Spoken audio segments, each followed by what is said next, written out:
Young Michael. What up? Young Michael, what up? Cuddle, what it is?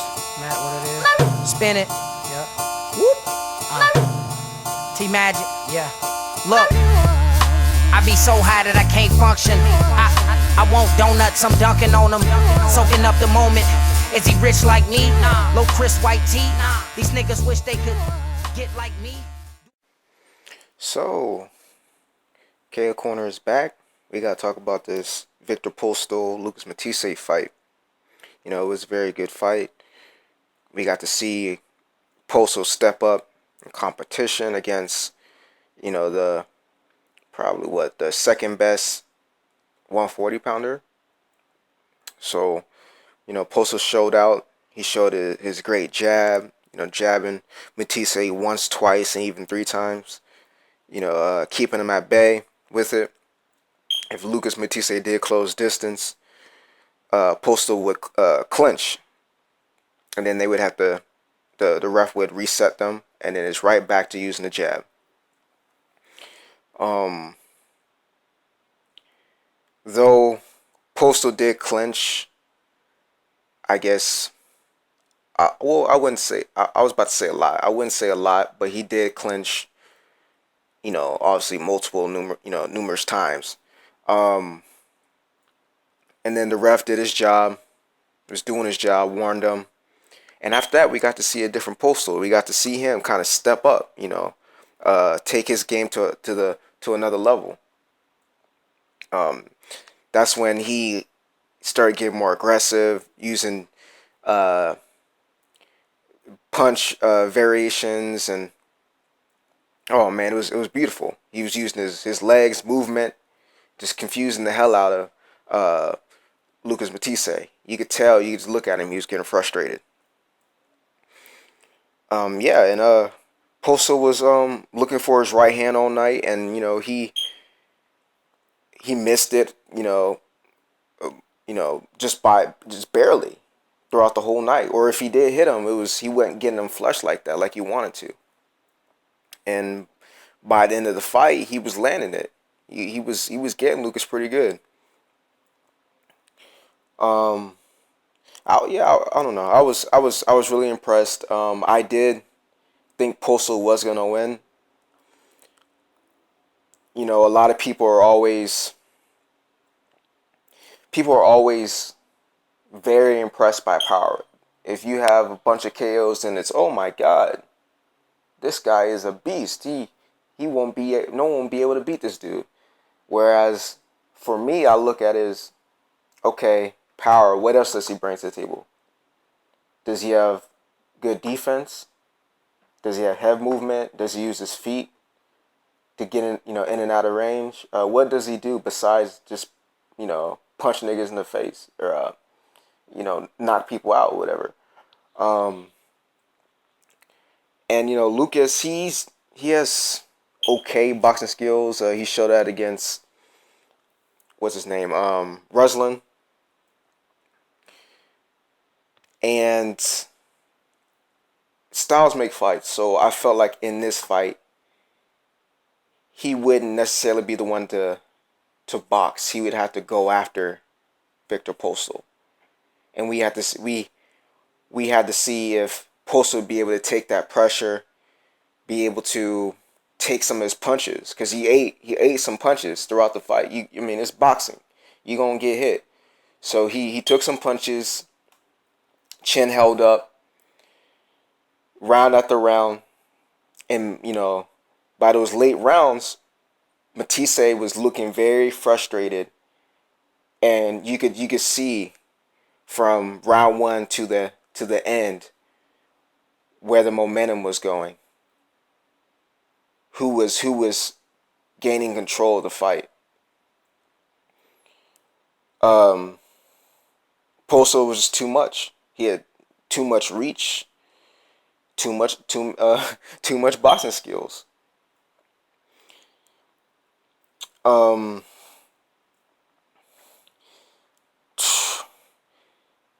Matthysse, I can't shit on him. I've seen a lot of people shit on him, and oh, he's a pussy, and calling them all types of names. I'm not gonna do it. These dudes are professional fighters. They train their whole lives for this. You're not no pussy bitch getting in that ring and fighting at that level. No. So I'm not gonna call him that name. It's a fight. Someone's gonna win. Someone's gonna lose. Someone may get KO. Someone will eat a punch and continue to fight. But do I think he could have continued?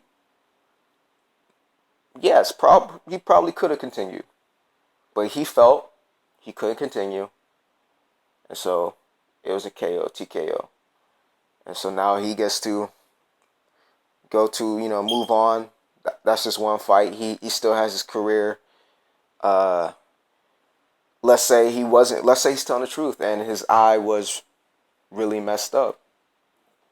Then should he get up, take more punishment, and his eye is severely messed up? On some Antonio Margarito shit, you know what I'm saying? Where he has to step away from the sport. He can't earn that money that's gonna feed his family. So then, if that happens, that's a life changer. So, you know what? All I know is that it was a good fight. I was impressed with Viktor Postol. Now we get to see what Viktor Postol's gonna do. He already beat Matthysse. That's one big name for 140. That's a good name to have on your resume. So now he has Bud Crawford there at 140. He has Amir Imam, and no one's talking about him. HBO didn't mention him not one time. And I think Amir Imam won a WBC title eliminator not that long ago. So he should be Viktor Postol's mandatory. And Viktor Postol fighting for a vacant title, I think that might mean Postol might have to fight him next. I'm not for sure. All these rules and everything. I gotta bring them up. I gotta bring up the WBC page and read them and find out, because there's just so many rules for each belt organization and everything. It's all confusing. But anyway, I think he is his mandatory. Amir Imam is Viktor Postol's mandatory. So they should be fighting somewhere probably early 2016, and that's another good crazy fight. Two dudes with arm length, two dudes that can move on their feet, two dudes with really good jabs. Oh man, it's gonna be another good fight. I'm looking forward to it, and I want to see Amir Imam versus Adrian Bronner as well. I want to see Terrence Crawford versus Adrian Bronner and Viktor Postol. So that's all for this episode.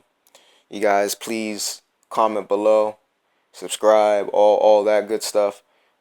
Thank you for listening. Like me and smoke a zip like me, pull a bitch like me. Just follow the rules like algorithm. And we stack numbers like long division. Gone fishing, I say it once, I don't know them niggas. I'm totally with them, talking about the shits. And this ain't no diss, Lino with the clip. Got lean in my fifth, cause it seemed like a setup. I ain't had a that a heat seek, and I ain't getting wet up. Nigga, I'm just better.